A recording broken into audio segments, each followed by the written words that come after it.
Hello and welcome. I am Monica Bennett, and this is Bringing Balance into the World. The purpose of this program is to create a collective manifestation for a thriving and balanced world. By exploring new ways to bring the feminine and masculine energies to work and play together, we can bring the vision of a harmonious, abundant, and loving planet to light. I am very honored and privileged to have my first guest here today, Porie Saikia. I have had the privilege of knowing Porie for over 10 years now. We've traveled together. She's an architect. Her bio is way too long to read today because she's done magnificent things in her life and continues to do those magnificent things to change the world and bring the so important, needed female sacred energy into our planet today. And what created the drive in you to bring that spirited feminine energy into the world? Monica, thank you very much. First of all, I am honored to be here. I'm honored that you actually considered me to be your guest, let alone be the first guest. Thank you. The only drive that I would say that was to do the best I could, do the best one can, and that kind of takes over you at some point, and you don't really look at boys, girls, men, women. You just do. It's like playing golf. You just want to do better than yourself, you know. I kind of grew up in an environment where, and I think credit to my mother more than anything else. Well, my dad was also pretty supportive, but he was the quieter version, and my mother was more of a louder version of, you know, go do all that you can do kind of a person. And I mean, as in my household, it was a lot of times. It was we are two sisters and two brothers. It was most of the time it was the two sisters that were kind of out there doing a whole lot of things, and my brothers were more like considerate people, and we weren't. Now, you grew up in India, correct? I grew up in India. Yes, it's interesting.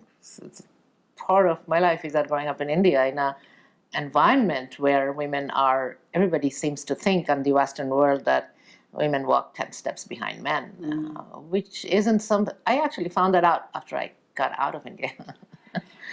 Yeah, you were sharing with me the other day how your mother, the stories that you told me about your mother were absolutely, I was captivated. I was totally enthralled in the story of some of the things that your mother taught you, or some of the things that she did that were light years ahead of what women would even consider doing even today. Yes, she did. And I think I learned by just watching her. And it was, my mother was the kind of person that would actually get mad at you for not doing what you can do. Wow. So no way out. You literally had to. And great. I think one of the things that she did know, and she knew India, she was born and brought up in India, and she kind of understood that you really had to be very strong to survive the societal culture there. And I think that was one of the reasons she wanted to make sure that both her daughters could stand on their own feet and didn't need any help from anyone for the rest of their lives. And I think that was her singular purpose. And also your father, to bring the masculine into this as well, he obviously was in touch with his feminine side because he empowered you as well. You were telling me a story where he took you out to practice. He enrolled me. Yeah, I was the eldest. So he didn't really see me as a daughter only. So everything that he wanted out of a child, he enrolled me in a gun club. He was a hunter, and he took me hunting. I went hunting with him all the time, and he taught me tennis. He was a good tennis player. So those are the two things that I did. And then when I wanted to wrestle and I wanted to join a wrestling club, and my mother was a little dubious about it, not because of anything else, but because she said, well, you might get hurt, because everybody else or boys there, and my dad says, well, let her go and find out. You know, if she gets hurt, if she doesn't like it, she won't do it again. So you really embody the feminine and the masculine. It's a real yin and yang that we all, I believe, have inside of us. But you have brought that into your work as an architect. And when you came to this country, how were you able to integrate your upbringing and bring that into the workplace that you're doing presently? If I didn't get something, which means I didn't do very well. I didn't do well enough to get there. It never ever occurred to me that somebody else got it because of some sort of a discriminatory, attitude. And you need to. So one of the things that I would always talk to people, and we would kind of collectively discuss this, and we would always kind of say that everything that happens, you start kind of analyzing it, and you say, why did this happen, and how did this happen, and why should it have happened differently, and we got a group of women started talking about this, and the more you talk about it, as you know, the more you talk about things and identify the issues, and because identifying the problems have to resolve anyway. I loved what you had to say earlier when you said women overcompensated and tried to integrate themselves in a man's world by maybe dressing differently, not wearing makeup, or being aggressive in their nature and trying to be something different than what they truly are, and causing this conflict within themselves. So we kind of emulate our mentors. And most of the women, one of the things that they also felt that if you're going out into construction where, construction workers and there are engineers and people in the field, and wearing makeup wasn't kind of thing, being a girl or being a woman wasn't, so they would start to behave like men. And then it would get a little more into things, the way of talking, the way of conducting meetings. They wanted to become forceful because it's strong. It makes them feel stronger, and they use four-letter words at meetings. And I mean, I can till today never see what that accomplishes. And people felt that they had to do it. And I asked a lot of my colleagues and women, why do you do this? You don't talk like that otherwise. He says, oh, well, they have to know that I'm in business. And that kind of made me feel really sad that you had to change who you are to mean business. And so I started talking to the women and started talking to younger women mostly at that point. I said, how much work can you do? You are you.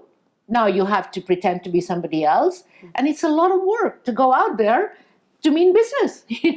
You could be the best you can be by being who you are.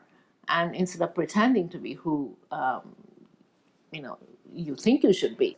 I see that the patriarchal hold that has dominated our society for a millennium, we're heading for disaster. And we're causing genocide on a massive scale to this planet Earth.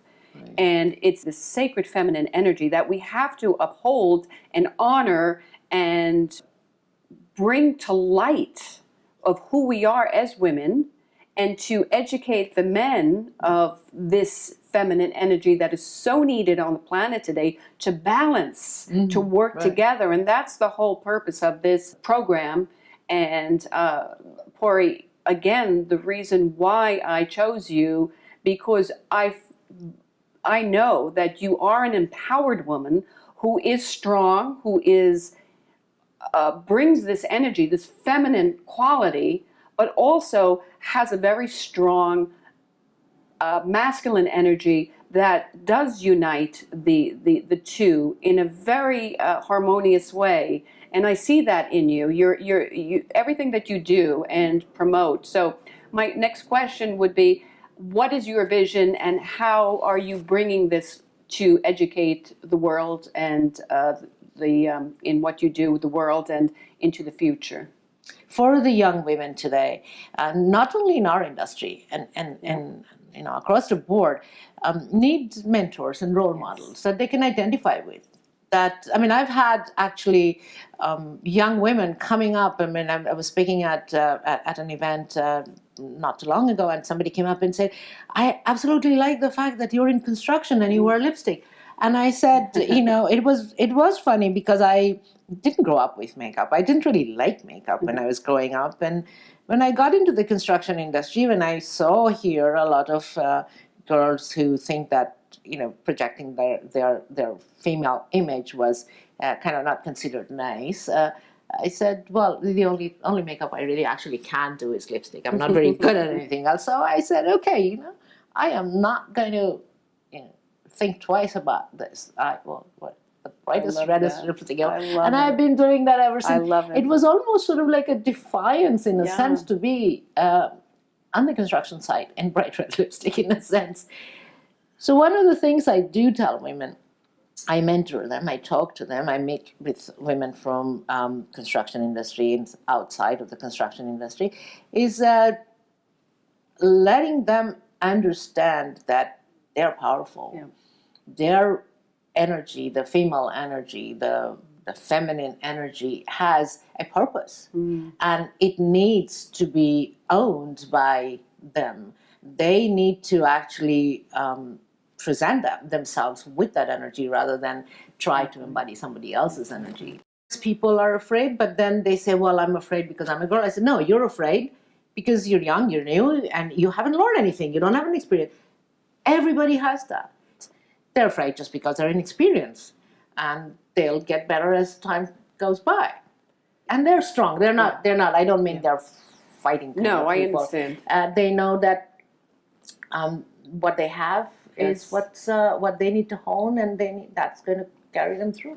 And they have abilities that the world needs. Yes. And to own that feminine quality that they'll bring to this world is priceless. As women too, to bring that out. Totally. Because that's how, you're talking about balance, that's how we're going to be balancing everything. That's right. And if we don't bring that out, we are the reason that things are not balanced. That's right. We're part of the reason that things are not balanced. So we owe it to ourselves to bring it out. I love that, because it's a responsibility, and the word responsible comes from to respond, to do things differently, as rather than react is how you've always acted before. Right. So conversations to bring this to light is so important. Very important. And Porie, I thank you so much for this interview. You are truly an enlightened and spirited woman who is making huge changes in the world. Thank you, Monica. Thank you very much. You know, Eleanor Roosevelt, a strong pioneer in the women's movement, said, you must do the thing you think you cannot do. What are you going to do? What is your step? How are you going to show up in the world to bring your energy, your strong, empowered, female, feminine, and masculine energy to make the changes necessary for this planet to thrive, be more loving and abundant? Thank you so much.